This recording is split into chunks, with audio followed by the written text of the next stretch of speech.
You can imagine, you can create. अगर आप कल्पना कर सकते हैं तो आप उस कल्पना को साकार रूप में भी ला सकते हैं। नमस्कार एवरीवन। आज हम एक गैप के बाद मिल रहे हैं। उसका कारण है स्टूडेंट्स, आपकी जो एग्जामिनेशंस हैं वो पोस्टपोन हो गई है, मतलब परीक्षाएं आपकी स्थगित हो गई हैं और हम बहुत ही एक क्रिटिकल टाइम्स में अभी जी रहे हैं। क्रिटिकल सिचुएशन का हम सामना कर रहे हैं। और देखिए, परीक्षाएं तो होती रहती हैं, सबसे जरूरी है आपका, मतलब हम सभी का स्वस्थ रहना और जिंदा रहना।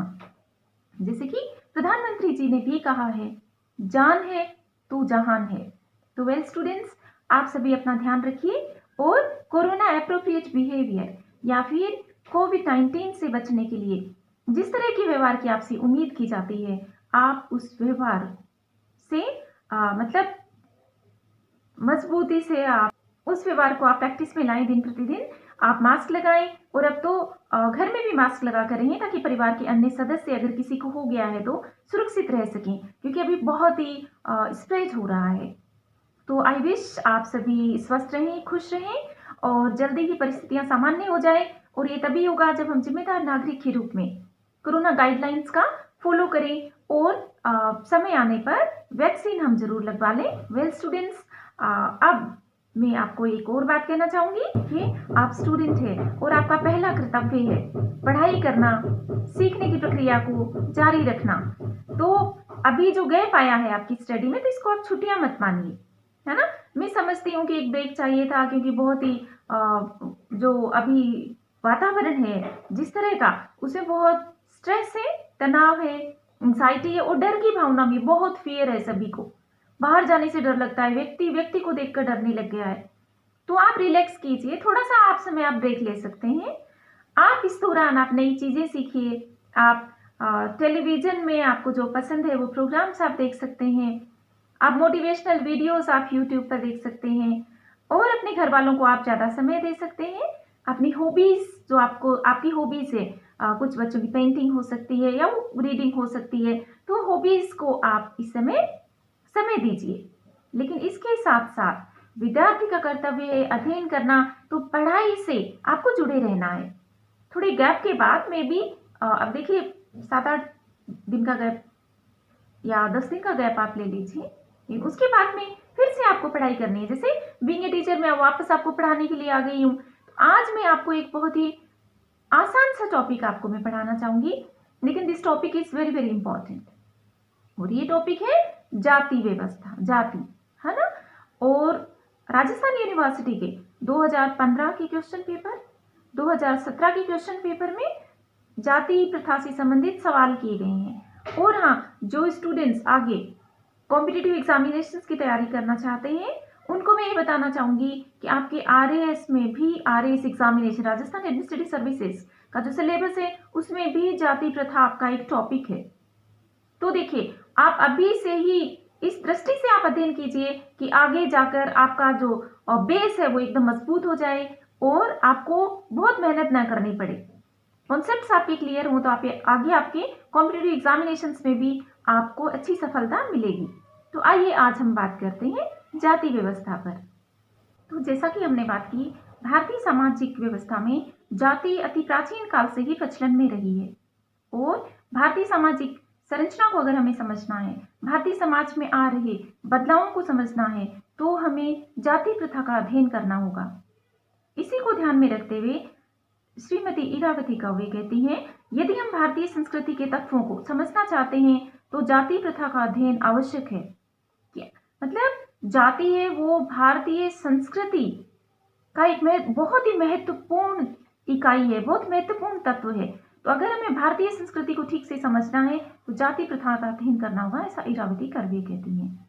फिर हम देखते हैं कि हटन कहते हैं कि जाति व्यवस्था के अध्ययन के लिए हमें विशेषज्ञों की एक सेना की आवश्यकता होगी। विद्वान है हटन, वो ये कहते हैं कि जाति व्यवस्था के अध्ययन के लिए विद्वानों की एक सेना की आवश्यकता होगी। मतलब जाति प्रथा बहुत ही जटिल है और बहुत ही भारतीय समाज में इसकी जड़ें बहुत ही गहरी है, बहुत ही रूटेड है और बहुत ही जटिल भी है ये। इसलिए विशेषज्ञों की एक विशेषज्ञ से काम नहीं चलेगा, एक या 2 विशेषज्ञ से, विशेषज्ञों की एक सेना की आवश्यकता होगी। तो आप देखिए कितनी मतलब महत्वपूर्ण है जाति व्यवस्था भारतीय समाज में। अब हम जाति प्रथा का अर्थ और इसकी परिभाषाएं देख लेते हैं। Meaning and definition of caste. तो देखिए, जाति को अंग्रेजी में हम कास्ट कहते हैं और अंग्रेजी भाषा का शब्द कास्ट पुर्तगीज शब्द कास्टा से बना है, जिसका तात्पर्य है जाति। जाति प्रथा की उत्पत्ति का ज्ञान सबसे पहले 1665 में ग्रेसिया डी ओरिटा ने मतलब जाति प्रथा की उत्पत्ति के बारे में बताया। फ्रांसीसी विद्वान अब्बे डुपाय ने इसका प्रयोग प्रजाति या रेस के संदर्भ में किया है। मतलब उन्होंने जाति का जो उपयोग है वो रेस के रूप में या प्रजाति के रूप में किया है। जो भारतीय मानव शास्त्री है मजुमदार एवं मदान, वो ये कहते हैं कि जाति एक बंद वर्ग है। वो ये कहते हैं कि जाति में वर्ग जैसी विशेषताएं हैं, लेकिन ये क्लोज्ड है, इसकी सदस्यता को ग्रहण नहीं किया जा सकता। आप बदल नहीं सकते जाति। आप अपनी योग्यता, व्यवसाय बदलने से, अपने प्रयासों से, प्रतिभा से आप जाति नहीं बदल सकते। क्यों स्टूडेंट्स? सोचिए इसके बारे में। आजादी के इतने समय बाद भी जाति व्यवस्था क्यों नहीं बदली है? Can you reply me? आप मुझे कमेंट बॉक्स में जवाब दीजिए, और अगर आपको नहीं आता है, आप जानना चाहते हैं, तो यू कैन आस्क मी, मैं आपको जरूर से रिप्लाई दूंगी। समाजशास्त्री C.H. कूले कहते हैं कि जब कोई समय पूर्णतः आनुवंशिकता पर आधारित होता है तब उसे हम जाति कहते हैं। वे कहते हैं कि जाति एक मतलब जेनेटिक्स के आधार पर बना हुआ समूह है, मतलब जन्म पर आधारित समूह है, और जो समूह जन्म के आधार पर बनता है उसे हम जाति कहते हैं। इस तरह से हम देखते हैं कि जाति जन्म पर आधारित होती है। व्यक्ति को जाति की सदस्यता जन्म लेते ही प्राप्त हो जाती है, और जाति प्रथा के कुछ नियम होते हैं, और प्रत्येक जाति का एक व्यवसाय होता है, पेशा होता है, जाति से संबंधित नियम होते हैं, और जिस जाति से कोई व्यक्ति बिलोंग करता है परंपरागत रूप से उसे उसी जाति के व्यक्ति से विवाह करना होता है। अब हम जाति प्रथा की विशेषताएं देख लेते हैं। Characteristics of cast. कास्ट क्या विशेषताएं हैं?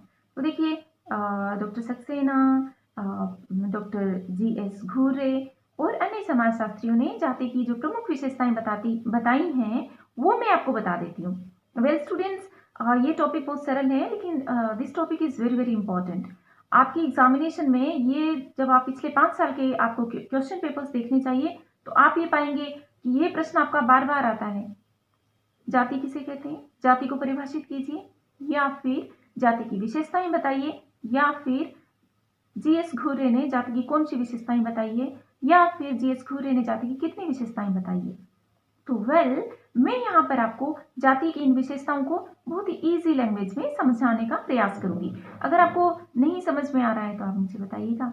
अगर आपको इससे समझने में मदद मिल रही है तो भी आप बताइएगा, ताकि मुझे ये समझ में आए। क्योंकि देखिए, अभी हम क्लासरूम में नहीं मिल पा रहे हैं, एकमात्र हमारा ये ऑनलाइन ही माध्यम है जब मैं आपसे कम्युनिकेट कर सकती हूँ, आपको मतलब कुछ आपको नया सिखा सकती हूँ।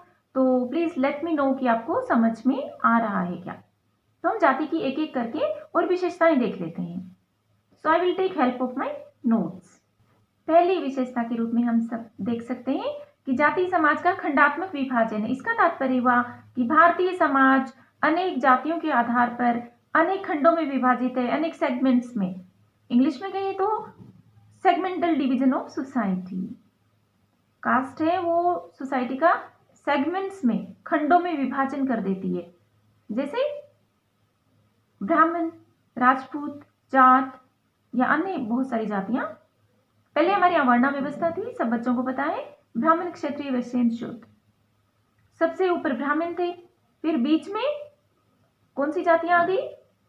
क्षत्रिय और वैश्य, और सबसे नीचे शूद्र वर्ग जिसे हम कहें। फिर इनमें देखिए कई जातियां और उपजातियां होगी।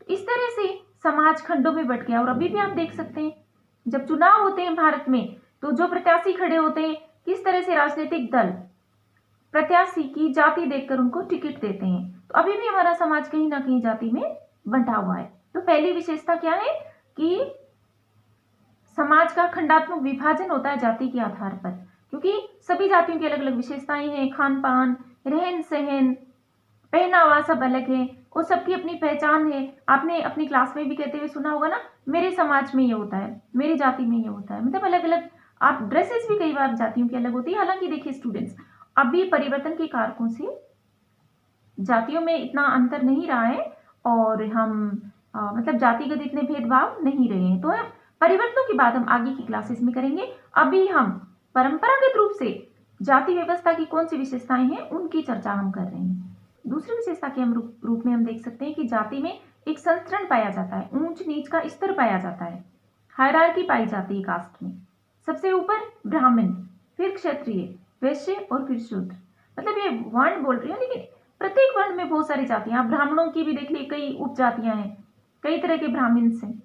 कश्मीरी, महाराष्ट्रियन ब्राह्मण अलग हैं, वो नॉन वेज भी खाते हैं। लेकिन मध्य भारत के ब्राह्मण है पूरी तरह से वेजिटेरियन है। दक्षिण भारत के ब्राह्मण्स की बात करें तो इस तरह के ब्राह्मण्स के विलेजेस आपको मिलेंगे जहां वो लोग अभी भी अपनी वैदिक परंपरा में बहुत ज्यादा गहराई से जुड़े हुए हैं और संस्कृत बोलते हैं वो घर पर भी। तो भारत देखिए बहुत एक बड़ा देश है, तो कई जातियां और कई उपजातियां हैं, लेकिन उनमें ऊंच नीच का संस्करण अभी भी पाया जाता है। जैसा मैंने कहा, आपको गांव में आपको जाति के इस तरह के आपको स्वरूप देखने को मिलेंगे, इस तरह की विशेषताएं। शहरों में बहुत बदलाव आ गया है। तो जातियों में ऊंच नीच का संस्करण या कास्ट हायरार्की पाई जाती है। ब्राह्मण जो जाति है वो सबसे उच्च मानी जाती है, क्योंकि वो वेजिटेरियन है, अध्ययन अध्यापन करते हैं और अभी भी धार्मिक कार्य वही करते हैं, पूजा पाठ। तो वो सबसे पवित्र जाति मानी जाती है, तो उसका स्थान सब जातियों से ऊंचा है। इस तरह से कास्ट में हायरार्की परंपरागत रूप से पाई जाती है।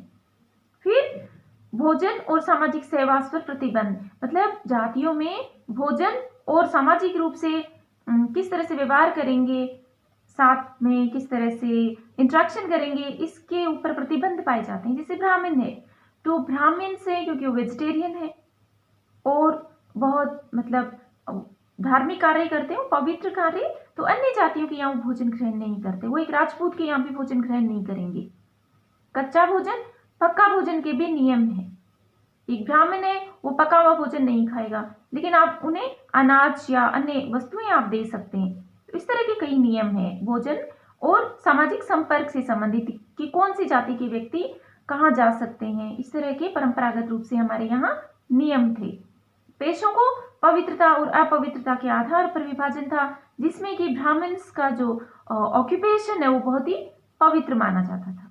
फिर अगली विशेषता के रूप में हम नागरिक और धार्मिक निर्योग्यताओं की बात कर सकते हैं। सिविल एंड रिलीजियस राइट्स या प्रिविलेजेस, मतलब कुछ जातियों को नागरिक और धार्मिक विशेषाधिकार मिले हुए थे, जैसे ब्राह्मण्स को। वो सबसे उच्च है, हवन, यज्ञ, पूजा पाठ का जो काम था वो ब्राह्मण्स करते थे। और वर्तमान समय में आप देख लीजिए, ब्राह्मण्स ही प्रीडोमिनेंटली पूजा पाठ का कार्य अभी भी करते हैं। विवाह के समय पंडित जी का जो महत्व है वर्तमान समय में भी है। तो ब्राह्मण से उनको ज्यादा अधिकार प्राप्त थे। जिन जातियों की समाज में निम्न स्थिति थी उनको नागरिक अधिकार प्राप्त नहीं थे। जैसे पहले क्या होता था, पीने के पानी के कुएं भी जाति आधारित होते थे, तो कुछ जातियों के अपने अपने वेल्स होते थे। तो ब्राह्मण्स के कुएं पर वे जातियां पानी नहीं ले सकती, अन्य जातियां पानी नहीं ले सकती है, क्योंकि ब्राह्मण्स पवित्र हैं। तो तालाब में, मंदिर में प्रवेश से संबंधित कई नियम होते थे। नेक्स्ट के रूप में देखिए, जिससे जाति का अस्तित्व है, मैंने आपसे सवाल भी किया था, और वह है अपनी ही जाति में विवाह करना। अगर इंटरकास्ट मैरिजेस होंगी तो जाति का अस्तित्व एक दिन समाप्त हो जाएगा। तो एक व्यक्ति के मतलब एक जाति के व्यक्ति को ये अपेक्षा की जाती है कि अपनी ही जाति में विवाह करें। और वर्तमान समय में स्टूडेंट्स, अगर आप न्यूज़पेपर पढ़ते हैं और सोशियोलॉजी के स्टूडेंट होने के नाते आपको न्यूज़पेपर पढ़ना भी चाहिए, तो आप देखते हैं इंटरकास्ट मैरिज करने पर ऑनर किलिंग हो जाती है। अभी भी घर वाले ही हत्या कर देते हैं अपने बच्चों की, जिन्होंने की इंटरकास्ट मैरिज की। हरियाणा के आप एग्जाम्पल्स देख सकते हैं। नेक्स्ट कैरेक्टरिस्टिक के रूप में हम ये बात कर सकते हैं कि जाति की सदस्यता जन्म पर आधारित होती है। वैसे ही बात हम कर चुके हैं। उसकी सदस्यता को आप बदल नहीं सकते, बहुत प्रयास करने पर भी। आप अपना सोशल स्टेटस बदल सकते हैं, आर्थिक स्थिति आपकी बदल सकती है, आपका व्यवसाय बदल सकता है, लेकिन आपकी जाति नहीं बदल सकती एफर्ट्स करने पर भी, क्योंकि इसकी सदस्यता तो आपको जन्म से मिलती है। फिर नेक्स्ट कैरेक्टरिस्टिक के रूप में हम ये देखिए जाति एक राजनीतिक इकाई के रूप में भी है। जाति को वोट की राजनीति में काफी मतलब महत्वपूर्ण हो गई है अब ये, और अपनी ही जाति के कैंडिडेट को लोग वोट देना चाहते हैं। और पॉलिटिकल पार्टीज के लिए भी ये बाध्यता हो गई है कि लोगों की जातिगत जो उनमें एक भावना है, सेंटिमेंट्स है, उनको भुनाने का प्रयास करते हैं। तो इस तरह से हमने जाति की कैरेक्टरिस्टिक्स को देखा। तो एक बार फिर से देख लें, हम रिवीजन कर लेते हैं। पहली विशेषता समाज का खंडात्मक विभाजन या सेगमेंटल डिवीजन ऑफ सोसाइटी। दूसरी विशेषता संस्करण या जिसे इंग्लिश में कहें हायरार्की, मतलब ऊंच नीच का स्तर पाया जाता है जातियों में। नेक्स्ट विशेषता है भोजन और सामाजिक सहवास पर प्रतिबंध। और उससे अगली विशेषता है नागरिक एवं धार्मिक विशेषाधिकार एवं निर्योग्यता, मतलब कुछ जातियों को तो प्रिविलेजेस मिले, विशेष अधिकार, और कुछ को निर्योग्यता है, मतलब उनको वो अधिकार नहीं है, जैसे पूजा पाठ का अधिकार नहीं है। फिर पेशे के अप्रतिबंधित चुनाव का अभाव, मतलब आपको ये चॉइस नहीं है कि आप कौन से पेशे में जाएंगे। जाति विशेषता में परंपरागत रूप से आपका जो आनुवंशिक पारिवारिक पेशा है आपको वही करना होगा। जैसे अभी देखिए स्टूडेंट्स, अयोध्या में राम मंदिर बन रहा है, तो कौन सा परिवार उसके निर्माण कार्यों में लगा है? एक मेरा आपसे एक सवाल है। देखिए हर सवाल का जवाब मैं नहीं दूंगी यहाँ पर, आप भी कुछ सर्च कीजिए तो आप मुझे बताइएगा ये उनका परंपरागत पेशा है। तो जाति में परंपरागत पेशा होता है, और बहुत सारे ऐसे परिवार हैं जिनको इतना हुनर है क्योंकि उनका वो पारिवारिक पेशा और नेक्स्ट है विवाह संबंधी प्रतिबंध की जन्मजात सदस्यता और एक राजनीतिक इकाई या पॉलिटिकल यूनिट के रूप में जाति का अस्तित्व या एग्जिस्टेंस। इस क्लास में हमने जाति प्रथा की कॉन्सेप्ट को समझा, हमने जाति प्रथा के अर्थ, परिभाषा और विशेषताओं को देखा। नेक्स्ट क्लास में हम ये देखेंगे कि जाति प्रथा के क्या सिग्निफिकेंस है, कौन से कार्य जाति प्रथा पूरे करती है मानव समाज के। तो अगर आपको लर्निंग में रियली फायदा हो रहा है तो I will request you to like, share and subscribe the channel. So thank you so much. See you in the next class. Till then, take care. Stay healthy, stay happy. God bless you all.